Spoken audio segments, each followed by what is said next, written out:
भगवत पुराण कथा चतुर्थ स्कंद नवा अध्याय। नमस्कार दोस्तों, यदि आप हमारे चैनल पे न्यू हैं तो चैनल को जरूर सब्सक्राइब कर लीजिएगा। बेल आइकन को प्रेस करके कमेंट बॉक्स में जय श्री हरि कृष्ण जय श्री हरि विष्णु अवश्य ही लिखिएगा। यदि आप गर्भवती माता हैं तो आप इसको प्रतिदिन अवश्य ही सुने, जिससे आपको श्रेष्ठ संतान की प्राप्ति हो। जैसे संतान की आप कामना करते हैं, श्री हरि विष्णु की कृपा से आपको वैसी संतान की प्राप्ति हो, पुत्र की प्राप्ति हो, जिसका यशगान तीनों लोक में हो, सभी देवताओं का उसके ऊपर आशीर्वाद बना रहे और वो आपके लिए श्रेष्ठ कर्म करने वाली ऐसी संतान बन के दिखलाए, उसका नाम चारों दिशाओं में हो, सर्वश्रेष्ठ संतान की प्राप्ति हो।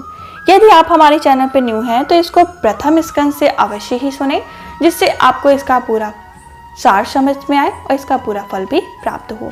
यदि आपकी कोई इच्छा है तो उस इच्छा को लेकर भी आप इसको प्रतिदिन अवश्य ही सुन सकती हैं, जिससे आपकी समस्त मनोकामनाएं श्री हरि विष्णु की कृपा से जरूर पूरी हो। हमारा नवा अध्याय जो यहाँ से प्रारंभ होता है, ध्रुव का वर पाकर घर लौटना। जय श्री हरि कृष्ण। श्री मैत्री जी कहते हैं, विदुर जी, भगवान के इस प्रकार आश्वासन देने पर देवताओं का भय जाता रहा और वे उन्हें प्रणाम करके स्वर्गलोकों को चले गए। तदंतर विराट स्वरूप भगवान गरुड़ पर चढ़कर अपने भक्तों को देखने के लिए मधुवन में आए। उस समय ध्रुव जी तीव्र योग अभ्यास से एकाग्रित हुए बुद्धि के द्वारा भगवान की बिजली के समान दैप्यमान जिस मूर्ति का अपने हृदय कमल में ध्यान कर रहे थे, वह सहसा विलीन हो गई। इससे घबरा कर उन्होंने जो ही नेत्र खोले कि भगवान उसी रूप को बाहर अपने सामने खड़ा देख प्रभु का दर्शन पाकर बालक ध्रुव को बड़ा ही कौतूहल हुआ। वे प्रेम में अधीर हो गए। उन्होंने पृथ्वी पर दंड के समान लौटकर उन्हें प्रणाम किया। फिर इस प्रकार प्रेम भरी दृष्टि से उनकी ओर देखने लगे, मानो नेत्रों से ही उन्हें पी जाएंगे, मुख से चूम लेंगे और भुजाओं में कस लेंगे। वे हाथ जोड़े प्रभु के सामने खड़े थे और उनकी स्तुति करना चाहते थे, परंतु किस प्रकार करें या नहीं जानते थे। सर्व अंतर्यामी हरि उनके मन की बात जान गए। उन्होंने कृपा पूर्वक अपने वेदमय शंख को उनके गाल से छुआ दिया। ध्रुव जी भविष्य में अविचल पद प्राप्त करने वाले थे। इस समय शंख का स्पर्श करते ही उन्हें वेदमयी दिव्यवाणी प्राप्त हो गई और जीव तथा ब्रह्म के स्वरूप का भी निश्चय हो गया। वे अत्यंत ही भक्ति भाव से धैर्यपूर्वक विश्वविख्यात कीर्तिमान श्री हरि की स्तुति करने लगे। ध्रुव जी ने कहा, प्रभु आप सर्वशक्ति संपन्न हैं। आप ही मेरे अंतःकरण में प्रवेश कर आपने तेज से मेरी सोई हुई वाणी को सजीव करते हैं तथा हाथ पैर कान और त्वचा आदि अनन्य इंद्रिय एवं प्राणों को भी चेतना देते हैं। मैं आप अंतर्यामी भगवान को प्रणाम करता हूँ। भगवान आप एक ही हैं, परंतु अपनी अनंत गुणमयी माया शक्ति से इस महामत संपूर्ण प्रपंच को रचकर अंतर्यामी रूप में उसमें प्रवेश कर जाते हैं और फिर इसके इंद्र आदि असत्य गुणों से उनके अधिष्ठान देवताओं रूप में स्थित होकर अनेक रूप भासते हैं। ठीक वैसे ही जैसे तरह तरह की लकड़ियों में प्रकट हुए आग अपनी उपाधि के अनुसार भिन्न भिन्न रूपों में भासती है।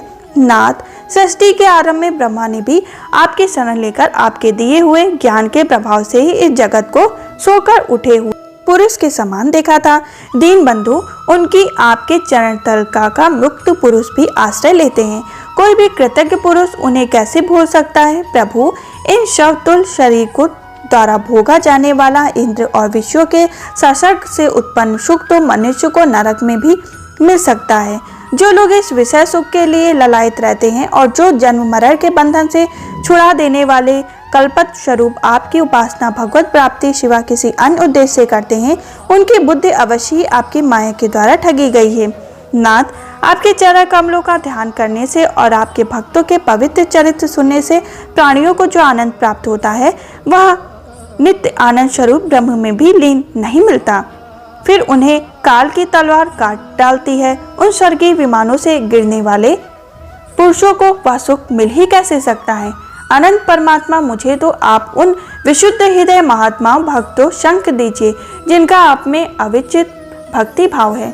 उनके शंख में मैं आपके गुणों और लीलाओं की कथा सुधा को पीकर उन्मत्त हो जाऊं और सहज ही इस अनेक प्रकार के दुखों से पूर्ण भयंकर संसार सागर से उस पार पहुंच जाऊंगा।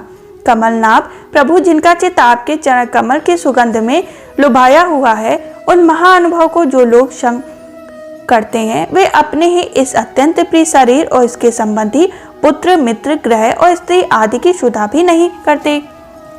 अजन्म परमेश्वर मैं तो पशु, वृक्ष, पर्वत, पक्षी, सरीसृप, देवता, दैत्य और मनुष्य आदि से परिपूर्ण तथा महादि अनेकों कारणों से संपादित आपके इस संसात्मक स्थूल विश्व रूप को ही जानता हूँ।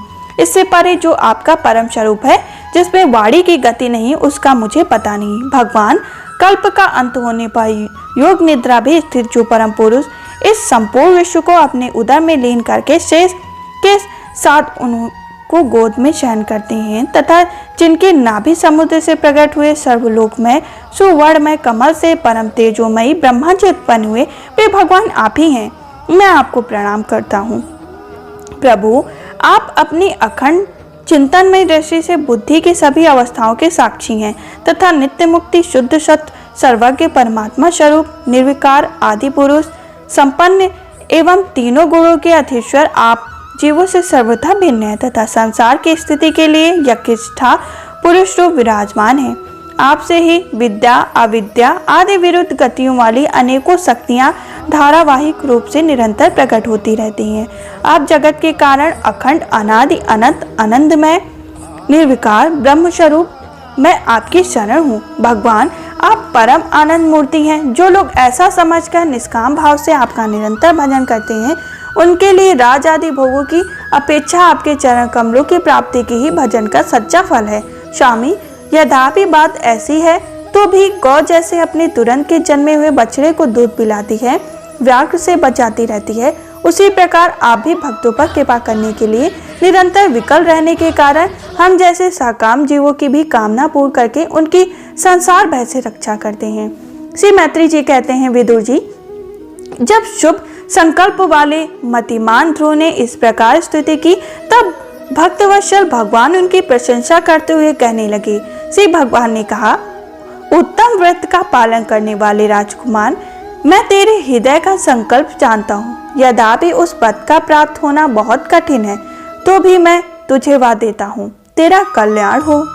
भद्र, जिस तेजोमय अविनाशी लोक को आज तक किसी ने प्राप्त नहीं किया, जिसके चारों ओर ग्रह, नक्षत्र और तारागण रूप ज्योतिष उसी का प्रकार चक्कर काटता रहता है, जिस प्रकार मेढ़ी के चारों ओर दवरी के बेल घूमते रहते हैं, अवंतर कल्पयंत रहने वाले अन्य लोगों का नाश हो जाने पर भी जो स्थिर रहता है, तथा तारागण के सहित धर्म, अग्नि, कश्यप और शुक्र आदि नक्षत्र एवं सप्ति ऋषिगण जिसकी प्रदक्षिणा किया करते हैं, वह ध्रुवलोक मैं तुझे देता हूँ।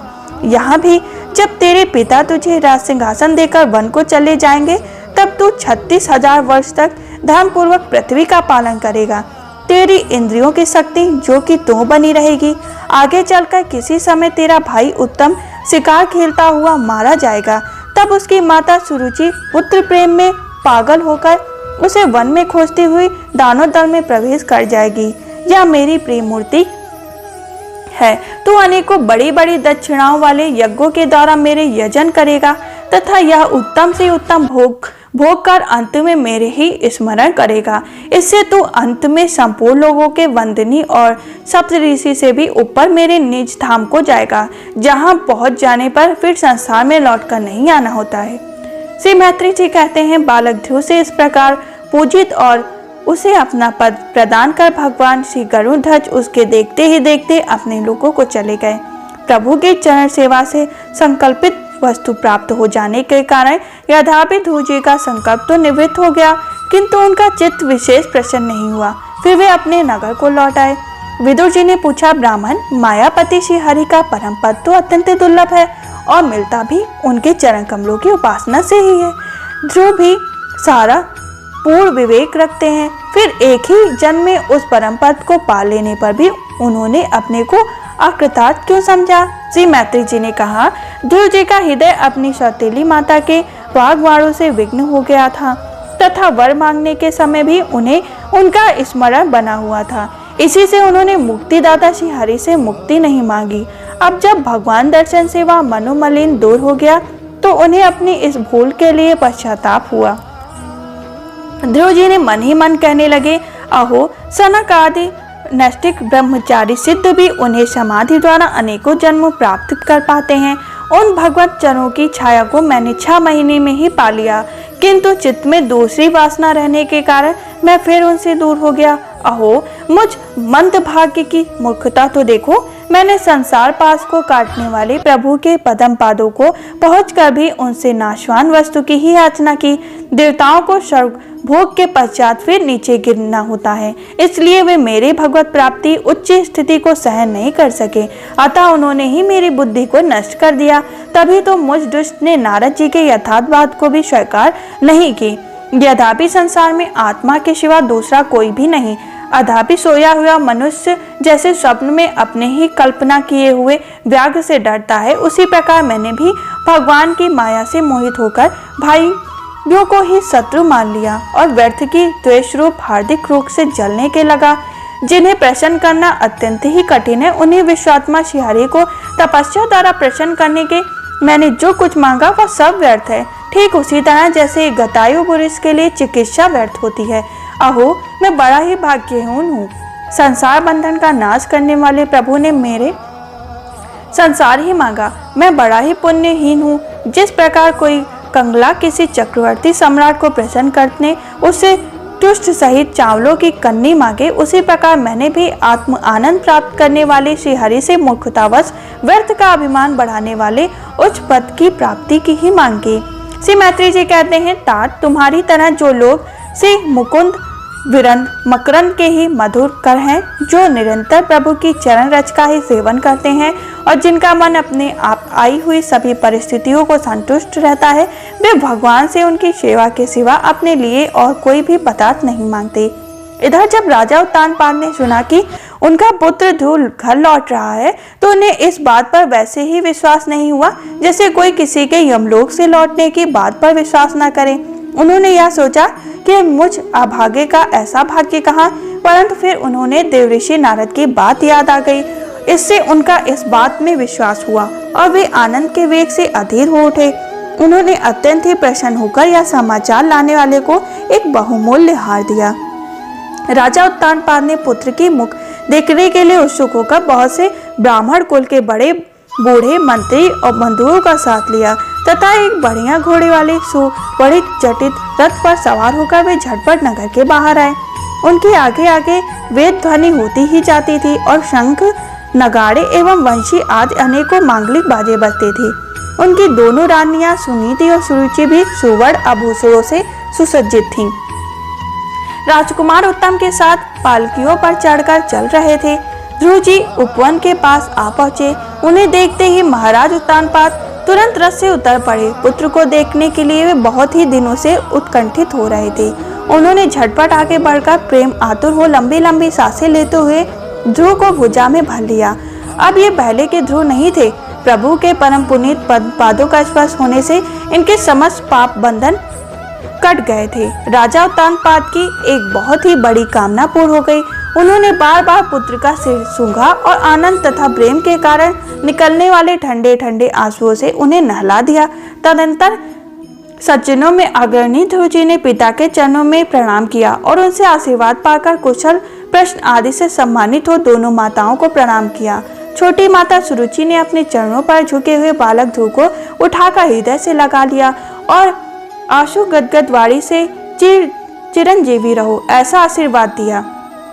जिस प्रकार जल स्वयं ही नीचे की ओर बहने लगता है, उसी प्रकार मैत्री आदि गुणों के कारण जिस पर श्री भगवान प्रसन्न हो जाते हैं, उसके आगे सभी जीव झुक जाते हैं।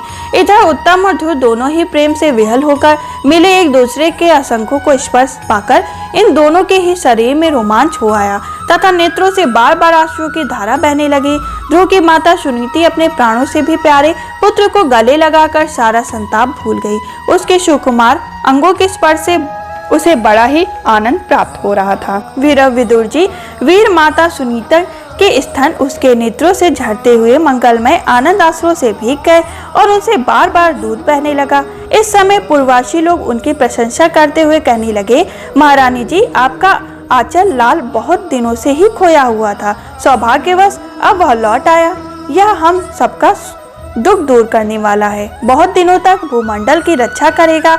आपने अवश्य ही शरणागत भक्त श्री हरि की उपासना की। उनका निरंतर ध्यान करने वाले धीर पुरुष परम दुर्जन मृत्यु को भी जीत लेते हैं। विदुर जी, इस प्रकार जब सभी लोग ध्रुव के प्रति अपना लाड प्यार प्रकट कर रहे थे, उसी समय उन्हें भाई उत्तम के सहित हथनियों पर चढ़कर महाराज उत्तानपाद से बड़े हर्ष के साथ राजधानी में प्रवेश किया।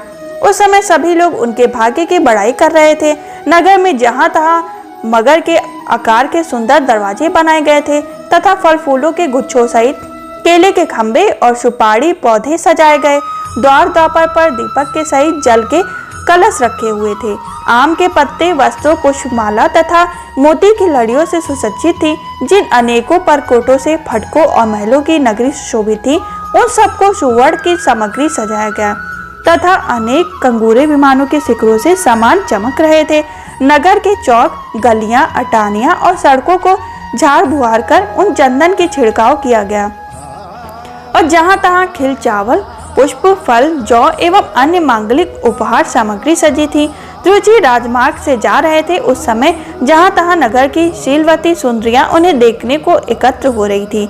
उन्होंने वश्य भाव से अनेकों शुभ आशीर्वाद देते हुए उन पर सफेद सरसों, अक्षत, दही, जल, दूर्वा, पुष्प और फलों की वर्षा की। इस प्रकार अनेक मनोहर गीत सुनते हुए ध्रुव जी ने अपने पिता के महल में प्रवेश किया। वह श्रेष्ठ भवन महामूल्य मणियों की लड़ियों से सुसज्जित था। उसमें अपने पिता के लाड प्यार का सुख भोगते हुए वे उसी प्रकार आनंद पूर्वक रहने लगे जैसे स्वर्ग में देवता लोग रहते हैं।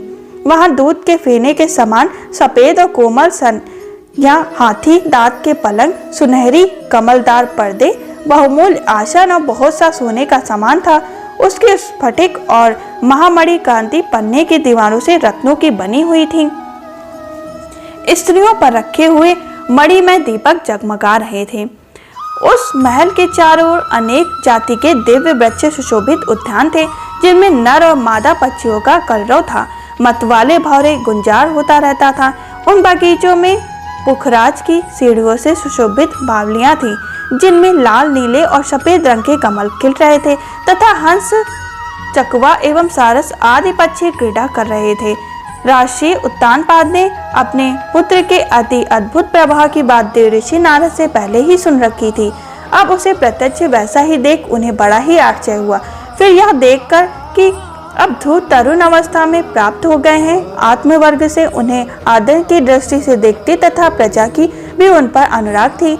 उन्होंने निखिल भूमंडल के राज पर अभिषिक्त कर दिया और आप वृद्धावस्था आ गई और जानकर आत्मस्वरूप का चिंतन करते हुए संसार से विरक्त होकर वन को चल दिए। इस प्रकार हमारा 9वां अध्याय संपूर्ण हुआ, जिसमें ध्रुव के गृह प्रवेश की चर्चा का वर्णन किया गया। यदि आप हमारे चैनल पे न्यू हैं तो चैनल को अवश्य ही सब्सक्राइब कर लीजिएगा।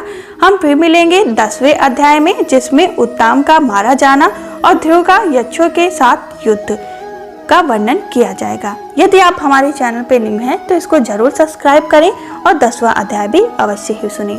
तब तक के लिए जय श्री हरि कृष्ण, जय श्री हरि विष्णु।